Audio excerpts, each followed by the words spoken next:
e a gente fala dele contemplar diversos espaços de discussão e de decisão, intensificando o seu aspecto democrático. Após essa introdução, eu gostaria de que a gente fizesse um exercício de pensar as nossas posições, né? Porque as posições são importantes para que a gente tome uma decisão. Né? Então, que a gente comece a pensar a origem de algumas das nossas posições políticas. Então, a gente pode refletir por que eu penso, por exemplo, vamos trazer um exemplo das ciclovias, das bicicletas, da ampliação das ciclovias, das ciclofaixas na cidade, né? Eu posso ser contrário a isso, eu acredito que a prefeitura deveria investir mais, né, na segurança do trânsito, em vias mais amplas, para que o transporte dos carros e dos ônibus seja mais rápido, e não acho que a prefeitura deveria investir, né, na ampliação do uso das bicicletas. Pronto, a gente pode usar esse exemplo. E a gente pode investigar de onde veio essa minha posição, né? E aí eu posso não saber responder. Não sei qual é a origem, né? Como é que ela se formou. A gente pode dizer que ela é espontânea. Eu não consigo mapear exatamente, precisar qual foi o dia que eu passei a ter essa posição. Né? Ou a gente pode, não, eu tenho essa posição porque eu vivencio a cidade com carro, porque eu já tive bicicleta, e não acho que ela seja o melhor transporte, etc.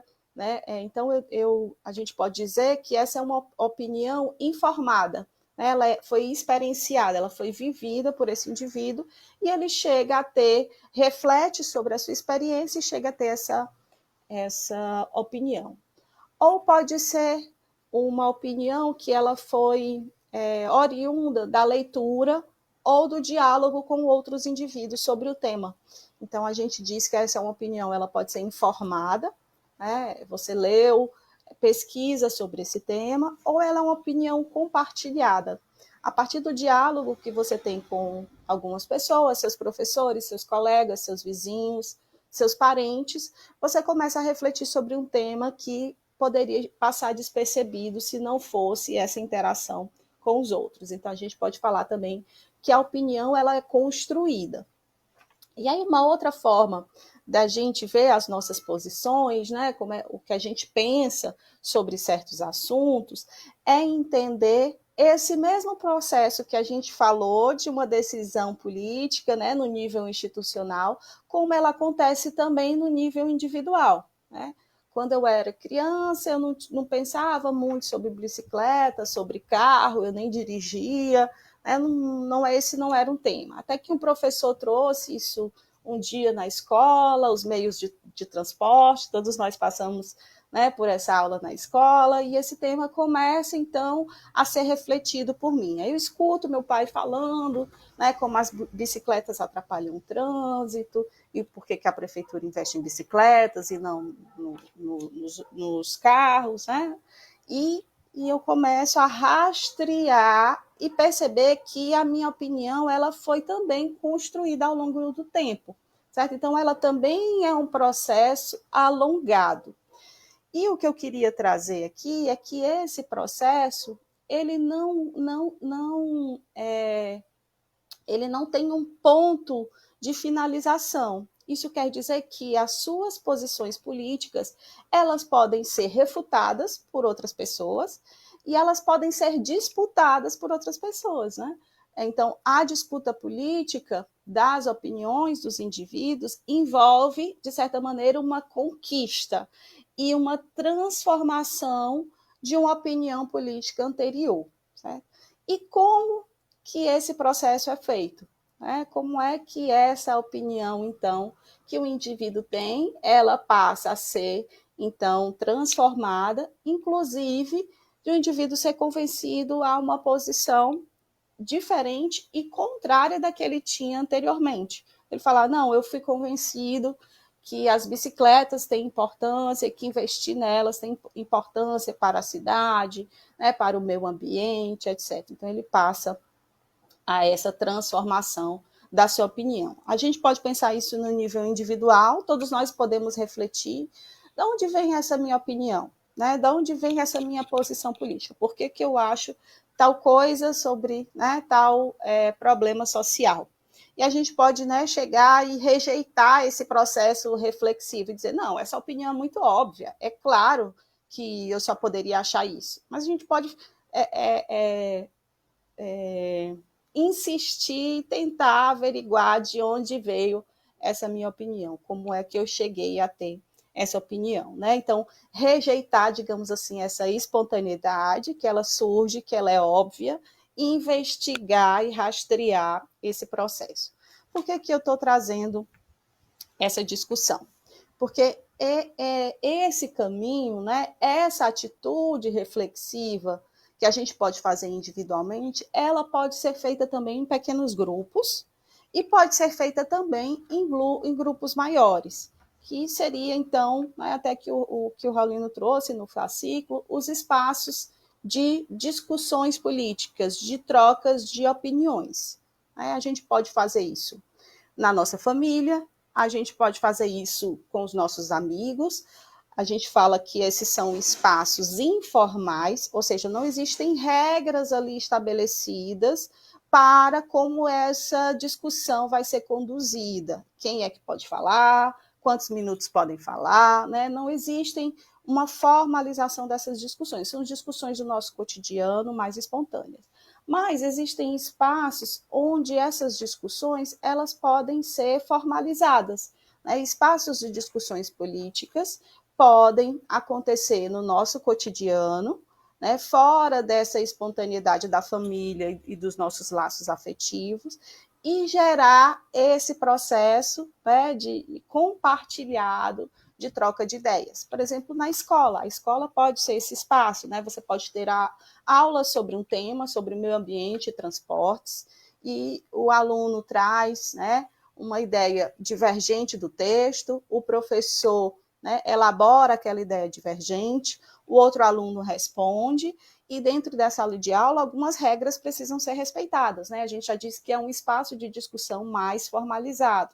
Você pode ter, por exemplo, grupos de leitura, grupos nas escolas, nas igrejas, né? Vários outros espaços mais formalizados, onde você pode trocar ideias sobre a política e sobre algumas decisões que envolvem a coletividade, que envolvem o Estado e os atores políticos. Tendo em vista, né, essa possibilidade, a gente viu no fascículo duas perspectivas para a compreensão da participação política. Então, uma perspectiva já consolidada era a ideia de que, em uma democracia, a forma que os indivíduos tinham de expressar suas opiniões era através do voto, ou seja, eu escolhia, e a gente viu isso no fascículo anterior, né, através da representação, eu escolhia um partido através de um indivíduo, e ele iria ser o meu representante. Eu escolhia um partido através de um indivíduo, e ele iria ser o meu representante nos espaços políticos para levar as minhas opiniões e apresentá-las num discurso, num espaço de discussão mais formalizado.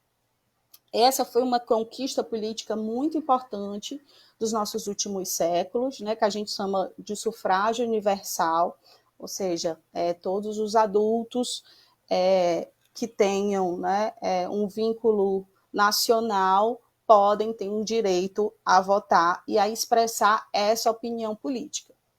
Entretanto, outras perspectivas propuseram ampliar essa vocalização das nossas opiniões.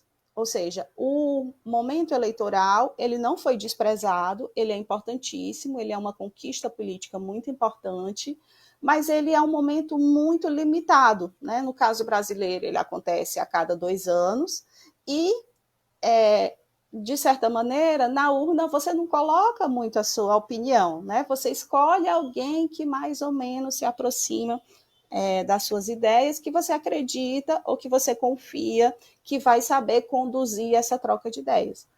Mas, nas perspectivas que a gente trouxe no fascículo, né, o participacionismo e o deliberacionismo, eles colocam a possibilidade da nossa participação não ser só essa, né? Então, não há o desprezo do momento eleitoral, ele é muito importante. Sem ele, a gente não pode dizer que nós temos uma democracia, mas a gente pode ter mais do que isso.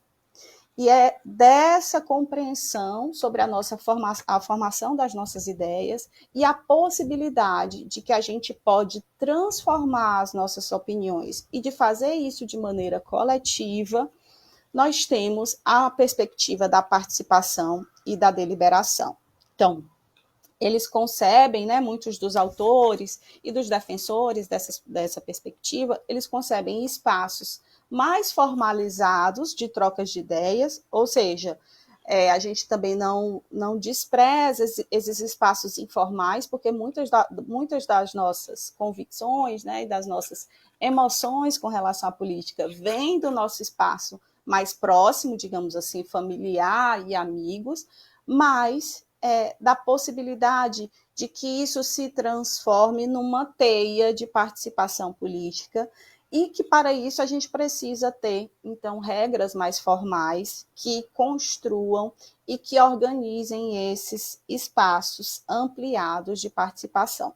Então, por isso que a gente fala numa perspectiva participacionista e deliberacionista, que ele compreende que a democracia pode se beneficiar dessa nossa característica discursiva, né, de troca de ideias e de construção das soluções públicas, não apenas no momento eleitoral e não apenas por atores políticos representados, né, mas que a gente possa fazer isso também diretamente, né, que a gente possa estar em espaços políticos, levando as nossas ideias, ouvindo e refletindo sobre as nossas posições políticas.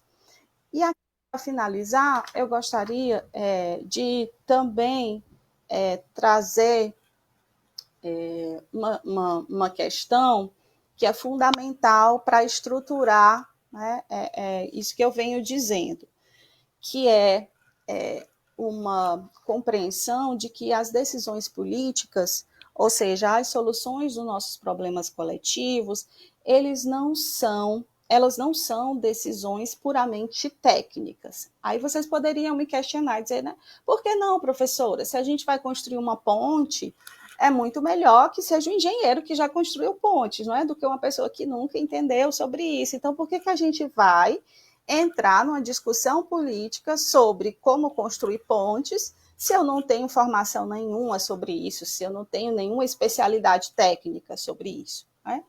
Mas as decisões políticas não são, quase sempre, não são decisões simples e decisões que apenas o conhecimento técnico solucionaria. Por quê?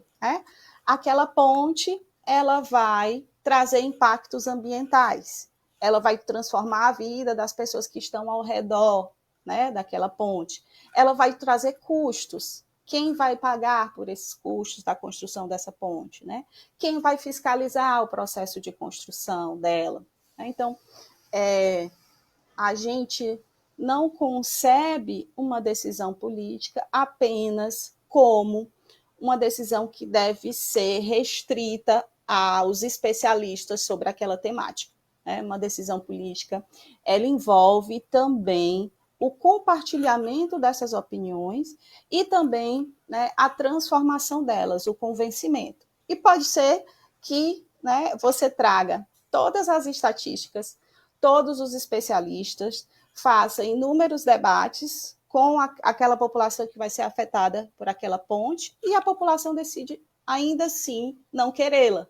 E se a gente respeitou todas as regras respeitou todos os ritos democráticos, a decisão daquela população